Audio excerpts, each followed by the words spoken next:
Et bonjour à toutes et à tous, j'espère que vous allez bien. On se retrouve dans cette nouvelle vidéo pour venir conclure sur le retour d'expérience des Zoya. Donc là maintenant ça fait plus d'un mois que je les utilise au potager. J'ai été absent mais au moins j'ai pu m'en rendre compte. Donc j'ai pu faire un petit résultat que je vais vous communiquer tout de suite. Alors d'abord moi je vais vous dire de vous abonner, de liker et de partager. Et on part tout de suite pour le résultat. C'est quoi des Zoya? Alors des Zoya, c'est des petits pots en terre cuite, des pots qui sont quand même assez grands. Je vais venir vous mettre une petite photo ici. Donc en terre cuite dans lequel on va venir mettre de l'eau. Donc là, vous allez voir, je ne sais pas si vous avez aperçu, mais on voit le reflet de l'eau. Donc il y a de l'eau, voilà, j'ai le doigt mouillé. Je les ai remplis ce matin. Donc qui vont arroser les plantes autour par poration. Donc moi, une Oya fait arrose 1 mètre carré. Donc sur un rayon d'1 mètre carré, la terre est irriguée par les Oyas. Donc l'eau passe par poration le long des parois des Oyas et les Oyas sont enterrés dans la terre. Là, on voit juste un petit bout du col qui redépasse pour pouvoir les remplir avec le petit chapeau. Donc voilà, donc je suis venu en installer deux, une là et une juste ici. Et voilà, donc vous pouvez aller voir la vidéo. Normalement, le lien se met juste là en haut. Donc, on va commencer à faire mon retour d'expérience. Donc, ma conclusion sur les Zoya est que c'est super pratique. Ça permet de ne pas venir au potager arroser tous les jours.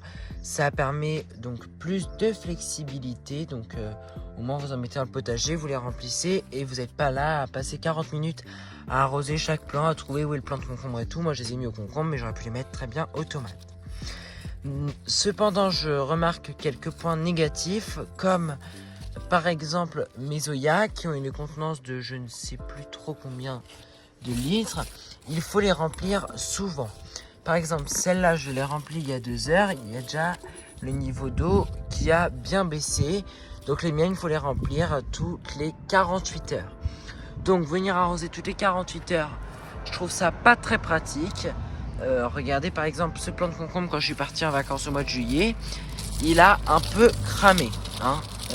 Parce que je suis pas venu les remplir et il a cramé. Donc il est en train de repartir le plant. Mais là ça repartira pas. Je peux venir couper. Donc voilà. Contrairement à mon goutte à goutte qui est mon choporeux, qui est posé sur tout le potager de tomates et qui a un programmateur, je peux partir un mois. Pendant un mois, le potager sera arrosé sans que je ne fasse rien. Alors que là, je pars un mois, je reviens, il n'y a plus rien parce qu'il faut venir les remplir. Donc, il faut que, quand je vais repartir en vacances au mois d'août, il faut que je demande à ce qu'il y ait quelqu'un qui passe dans mon potager remplir les Zoya. Donc, on enlève le capuchon, on met le tuyau et on remplit tous les 2 jours.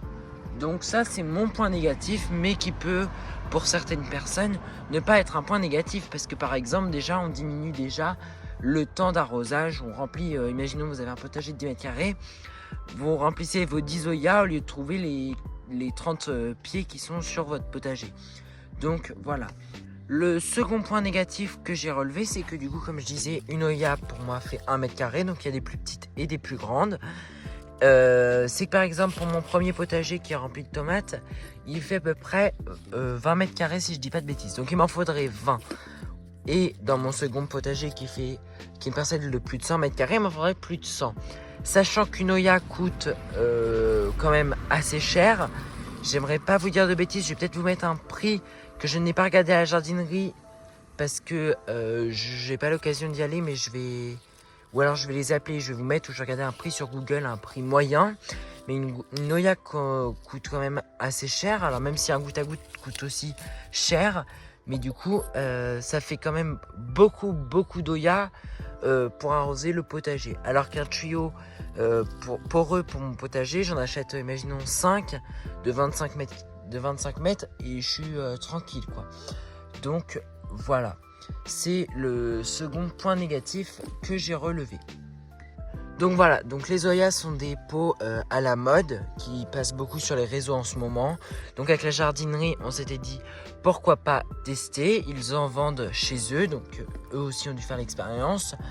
Donc voilà, moi j'ai fait juste mon retour personnel. Bien sûr, je ne viens pas critiquer ces pots qui sont quand même super pratique, on va pas se le cacher. Mais je pense que cela ne convient pas à la taille de mon potager. Mais par exemple, si pour un potager urbain, donc imaginons des petits carrés potagers et tout, cela fait très bien l'affaire. Donc voilà. Donc je pense avoir dit tout ce que j'avais à dire sur les Zoya. Je ne les critiquais pas comme je disais, je faisais juste mon retour d'expérience sur la première vidéo qui était l'expérience des Zoya. Donc voilà, donc je tiens à remercier la jardinerie sans qui cette expérience n'aurait pas été possible. Bien sûr, je les réutiliserai tous les ans et là elles vont rester au potager. C'est quand même nettement plus pratique que de devoir venir tous les jours avec son arrosoir, ça c'est sûr. Donc moi je vais vous dire abonnez-vous, likez et partagez et on se retrouve très bientôt pour une nouvelle vidéo. Allez ciao, c'était le potager Diaspar.